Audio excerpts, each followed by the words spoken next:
Ya baik pemirsa, kembali lagi dalam Bincang Pagi dan saya akan langsung ke Mas Aziz. Mas Aziz, bagaimana tadi dengan yang dikatakan oleh Bang Refli? Apakah setuju dengan hal itu, Mas Aziz? Hal yang mana nih ya? Tadi bagaimana KPK dan juga Polri dengan yang sekarang ini ya Bang Refli ya? Ini juga kita berharap ke depannya juga akan bisa membuat sebuah hubungan yang baik lagi nih antara KPK dan Polri. Kalau hubungan sih tanpa ada kejadian ini juga harus baik, karena secara substansi filosofinya itu kan KPK itu sebagai supervisi. Di dalam KPK itu sendiri juga penyidiknya itu dari polisi dan jaksa, kemudian penuntutnya juga dari jaksa. Jadi secara filosofinya dia harus jalan. Tinggal oknum-oknum daripada pelaku-pelaku itu, gitu loh. Apakah dia bisa memahami substansi dan menjalankan fungsi dan tugasnya itu sesuai kewenangan, kan begitu. Nah, mengenai kejadian ini kan makanya perlu didalami keterangan dari saudara Hasto. Apakah benar ada suatu komitmen, apakah benar ada suatu janji berkaitan dengan jabatan seseorang, kan begitu. Kalau itu benar ada janji, kalau itu ada benar, sehingga lebih mengedepankan kepentingan pribadi karena ada suatu komitmen yang tidak dipenuhi, itu yang menjadi masalah. Begitu. Okay. Kalau sejalan ketemu orang sih ada masalah sebenarnya. Tinggal kode etik dari masing-masing institusi, kan gitu. Baik, artinya apa yang diputuskan oleh Jokowi untuk memberhentikan 2 pimpinan sementara dan mengangkat 3 pimpinan sementara yang baru ini sudah tepat dan Komisi 3 sudah setuju juga dengan hal ini? Belum, kan saya tadi sampaikan bahwa surat secara resmi dari Presiden belum masuk. Perpu tentang penunjukan PLT itu juga belum masuk. Baik. Jadi kita belum dalam posisi setuju. Karena dalam hal ini untuk perlu mendapatkan persetujuan, bahwa persetujuan ini adalah fungsinya check and balance. Untuk dalam hal eksekutif, Bapak Presiden menjalankan suatu fungsi dan tugasnya sebagai kepala negara dan kepala pemerintahan. Baik. Perlu dilakukan check and balance daripada parlemen. Oke, artinya tinggal menunggu saja surat dari Presiden Jokowi untuk melihat apa sebenarnya alasan-alasan dari keputusan Jokowi kemarin. Baru setelah itu Komisi 3 akan mengambil sikap. Terakhir, Mas Aziz, bagaimana harapan ke depannya? Banyak orang yang berharap bahwa dengan keputusan kemarin KPK dan Polri ini bisa kembali baik, meskipun tadi dikatakan Mas Aziz ada tidak alasan ini KPK dan Polri ini hubungannya harus baik, tapi kita lihat selama ini kurang akur seperti itu. Harapannya ke depannya seperti apa, Mas Aziz? Ya, harapan ke depan supaya bersama penegak hukum gitu, harus melakukan fungsi dan tugasnya sesuai tupoksi dan saling bisa menjaga hubungan harmonisasi yang secara terus-menerus itu harus dilakukan. Nah, harapan yang paling penting bagaimana yang harusnya penegak hukum itu memberantas suatu kejahatan, tapi jangan membuat kegaduhan bersama penegak hukum yang akhirnya banyak orang yang merasa bertanya-tanya karena bingung. Ada juga orang yang senang-senang karena sesama penegak hukum saling berargumentasi. Baik. Oke, baik. Terima kasih Mas Aziz Samsudin, Ketua Komisi 3 DPR RI. Terima kasih telah bergabung bersama kami di Bincang Pagi. Dan ini segmen terakhir kita, Pak Ikrar, apa kira-kira yang bisakah kita berharap juga kepada sosok calon Kapolri ini, Badrodin Haiti, seberapa kuat juga dia tentunya untuk memperbaiki hubungan Polri dan KPK dan juga di tubuh Polri sendiri? Ya gini, kemarin kan dia itu cuma menjadi pelaksana Kapolri dalam posisi sebagai Wakapolri. Ya.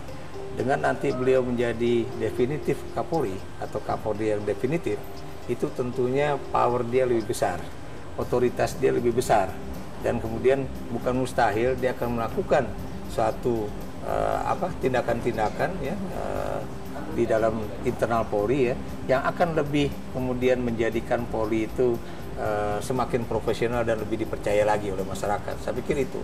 Dan memang Anda juga tahu ya bahwa tidak sedikit tuntutan-tuntutan kepada Pak Badrodin ini ya, mengenai langkah-langkah apa saja yang harus dilakukan, termasuk juga dalam kaitannya dengan Barreskrim Polri ya. Karena karena kita tahu bahwa Bareskrim dalam beberapa kasus ya, setelah Presiden bertemu dengan Abraham Samad dan Badrudin di Istana Bogor, setelah Presiden menyatakan jangan ada lagi saling kriminalisasi, ternyata itu malah semakin masif. Nah, itu yang buat saya menjadi tugas pokok utama yang pertama harus dilakukan oleh Pak Badrudin. Dan kalau memang itu ternyata bisa beliau lakukan, saya yakin di kalangan internal sendiri ya tidak ingin adanya kekisruhan semacam ini ya, baik di dalam internal maupun antara Polri dengan KPK. Kenapa demikian? Karena mereka biar bagaimanapun juga ingin supaya yang namanya institusi Polri itu mendapatkan satu citra yang baik juga dalam masyarakat. Oke, baik. Bang Refli, bagaimana Bang Refli? Kita juga tadi kan Bang Refli juga sudah katakan ini bisa menjadi suatu awal yang baik, tetapi yang ditakutkan adalah ada langkah-langkah lagi kemudian yang menjegal langkah yang sudah baik ini. Apa kira-kira yang harus diantisipasi dan seperti apa juga ke depannya kira-kira ini? Iya, begini, saya kira Pak Presiden sudah mengambil keputusan ya untuk kemudian tidak melantik Budi Gunawan. Dan kalau kita lihat sentimen pasar misalnya yang bisa measurable, yang bisa terukur, sentimennya positif terhadap kebijakan Presiden ini. Nah, sekarang tergantung bagaimana DPR. Apakah DPR mau menyelesaikan masalah ini atau tidak? Kalau DPR mau menyelesaikan masalah ini, maka kemudian yang paling mudah dilakukan adalah menerima pengajuan yang baru ini. Karena begini, ini kan lapangan hukum tata negara. Bisa terjadi pro dan kontra. Saya bisa mengatakan ini tidak melanggar undang-undang, tetapi yang lain mungkin mengatakan melanggar undang-undang, tergantung bagaimana interpretasinya. Tetapi di atas semua itu adalah bagaimana kebaikan itu kemudian bisa dijalankan.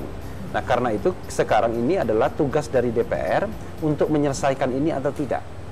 Kalau sebagai misalnya, wakil rakyat ya? Ya, kalau DPR kemudian mau menyelesaikan ini, maka DPR menerima Badrudin sebagai Kapolri. Kalau tidak menyelesaikan, berarti kemudian bola panas akan terjadi kembali. Intinya adalah bahwa nanti Presiden harus mengajukan nama baru lagi kalau Badrudin ditolak. Karena begitu mekanismenya.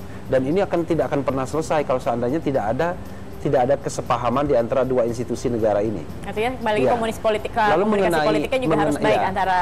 Mengenai interpelasi, angket, bahkan hak menyatakan pendapat, saya mengatakan dalam ranah penggunaan hak DPR silahkan saja dilakukan. Dan saya kira Presiden juga harus menjawab kalau seandainya memang dibutuhkan jawaban-jawaban dalam baik itu interpelasi ataupun kemudian nanti penyelidikan, angket dan lain sebagainya.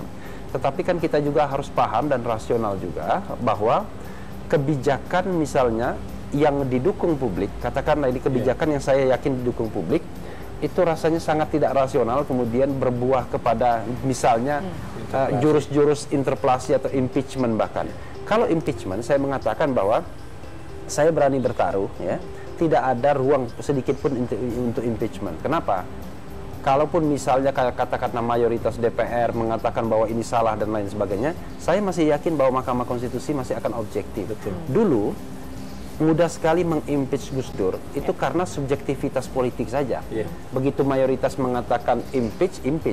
Tetapi sekarang tidak bisa begitu lagi. DPR mengatakan impeach, tetapi MK itu harus ada persetujuan, harus ada scrutinize dari MK.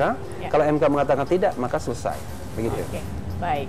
Kita harapkan apa yang sudah diputuskan oleh Jokowi menjadi awal dan yang baru dan tidak lagi ada kekisruhan maupun juga kegaduhan di antara kedua lembaga ini. Tetapi nanti Badrudin Haiti pun punya PR yang banyak untuk banyak menyelesaikan internal kepolisian dan kemudian restorasi hubungan dengan KPK.